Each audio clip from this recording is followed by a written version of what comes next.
Seja bem-vindo ao Sport Medcast, seu canal de medicina esportiva baseado em evidências científicas. Eu sou Julie Romão, médica, e hoje nós vamos falar sobre o porquê das mulheres romperem mais o ligamento cruzado anterior. E esse episódio existe por causa de um dos maiores quebra-cabeças da medicina esportiva.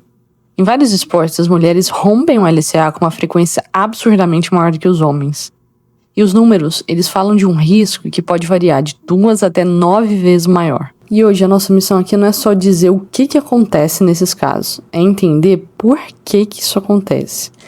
A gente vai mergulhar em meta-análises, em revisões sistemáticas, em estudos muito robustos da medicina esportiva para tentar desmontar esse quebra-cabeça. E adiantando um pouco o que a gente vai conversar aqui, a gente vai conversar muito mais que anatomia. A gente vai falar de hormônio, de biomecânica, de desenvolvimento na adolescência e até de uma conexão inesperada com o cérebro. E antes de tudo, a gente precisa relembrar alguns conceitos importantes. O ligamento cruzado anterior é um dos ligamentos mais fortes do joelho. Ele cruza o centro da articulação. E a principal função dele é ser o freio da tíbia, ou seja, impedir que a tíbia deslize para frente. E ele também ajuda a controlar as rotações que nós fazemos com o joelho. Sem o ligamento cruzado anterior, o joelho ele fica instável, ele fica frouxo. E como é que o LCA se rompe de fato, né? Cerca de 70% das lesões, das rupturas do ligamento cruzado anterior, elas vão acontecer sem contato.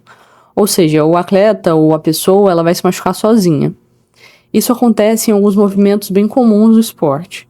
Quando a gente fala de aterrissar de um salto, de frear bruscamente, de mudar de direção em uma alta velocidade.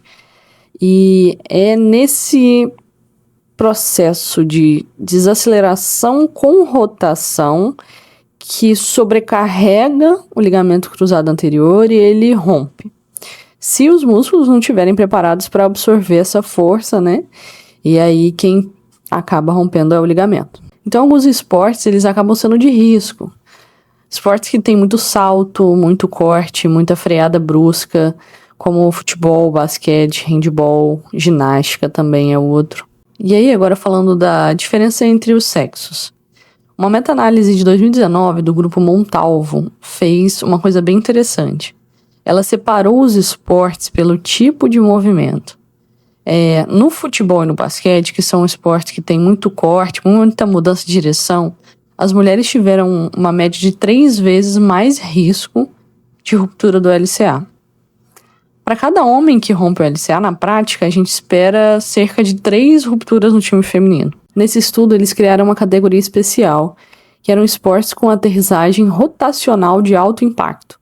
E um exemplo clássico desse tipo de esporte é a ginástica artística. As mulheres tiveram um risco 5,5 vezes maior de ruptura do LCA. É um risco bem mais alto em comparação aos homens. Uma coisa muito curiosa que o estudo trouxe foi que nos esportes de impacto entre os atletas, de colisão entre eles, como por exemplo no futebol americano, essa diferença de risco entre os sexos diminuiu bastante.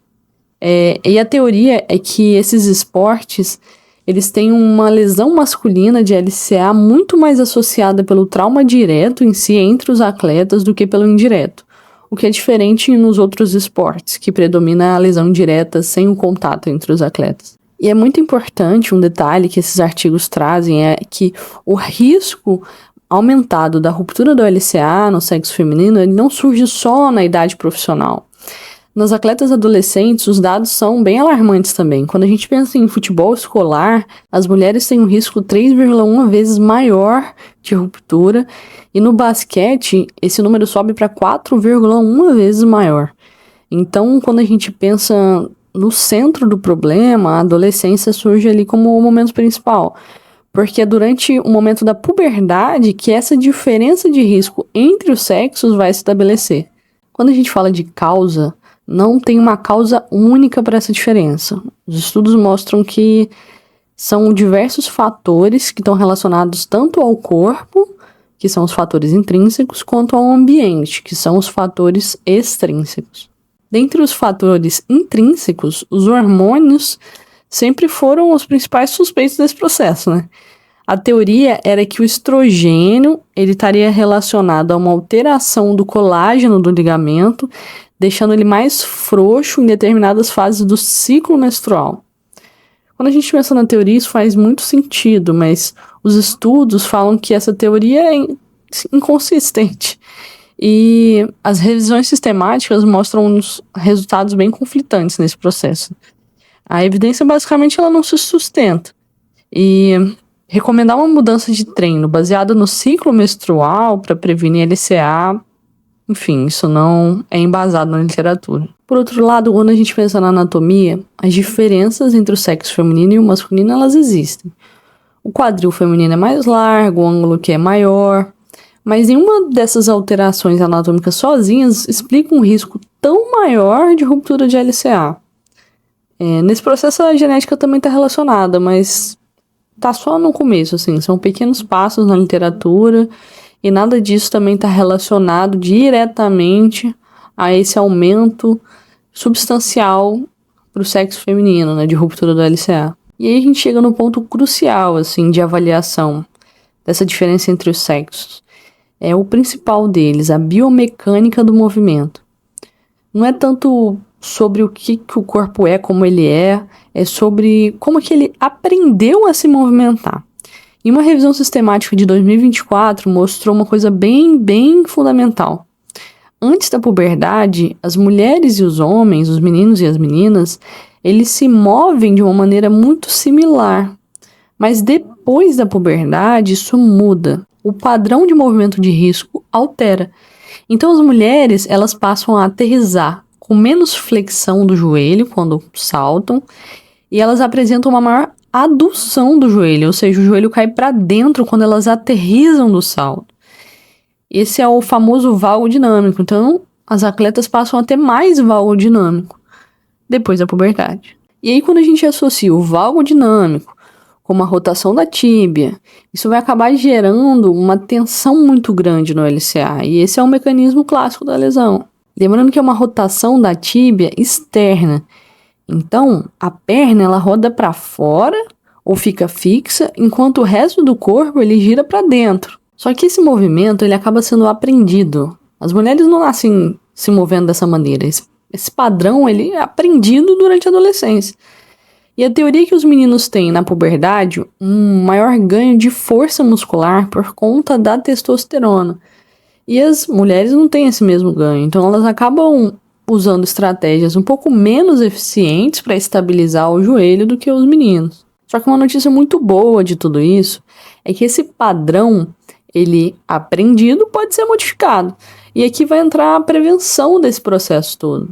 Os estudos trouxeram algumas coisas bem curiosas também, como, por exemplo, as conexões neurais associadas a essas lesões. Os impactos repetidos na cabeça, as concussões, os cabeceios do futebol, eles aumentam o risco de lesão do LCA depois. A ligação é o controle neuromuscular. Uma concussão pode atrasar a comunicação entre o cérebro e os músculos. O problema é que os sintomas da concussão, eles somem, né, com o tempo. Mas esse déficit neuromuscular, ele pode durar semanas até meses. O grande problema é que esses milissegundos de atraso nessa conexão podem ser a diferença entre a estabilidade do LCA e a ruptura dele. Falando agora também sobre a lesão em si e o pós-lesão, né? Os resultados do tratamento das mulheres e dos homens também não são iguais. As meta-análises mostram que as mulheres, em média, têm mais frouxidão do enxerto, têm uma maior taxa de ruptura e menor retorno ao mesmo nível esportivo, além de mais dor e limitação relatadas no tratamento. O grande problema disso é o longo prazo, né? A lesão do LCA, ela é um problema porque acaba gerando artrose precoce, então é um grande problema, né? Mesmo com uma cirurgia perfeita, acaba que o joelho vai envelhecer mais rápido. Então a melhor notícia de todas é que a prevenção ela funciona. Os programas de treinamento neuromuscular, eles vão reduzir o risco de lesão do LCA em cerca de 50%. Só que não é só a musculação e o fortalecimento que a gente está falando aqui. É sobre reeducar o movimento de salto, agilidade, de equilíbrio e esse feedback constante. ensinar para essa mulher a evitar o valgo dinâmico e criar um novo padrão motor no cérebro. Bom, resumindo tudo que a gente falou aqui, é que esse maior risco de ruptura do LCA nas mulheres não tem uma causa única.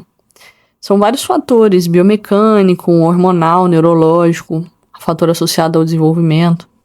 E a adolescência vai ser ali principalmente o local mais associado a essas lesões, né? Só que a prevenção vai ser a arma nesse processo. E fica uma reflexão final.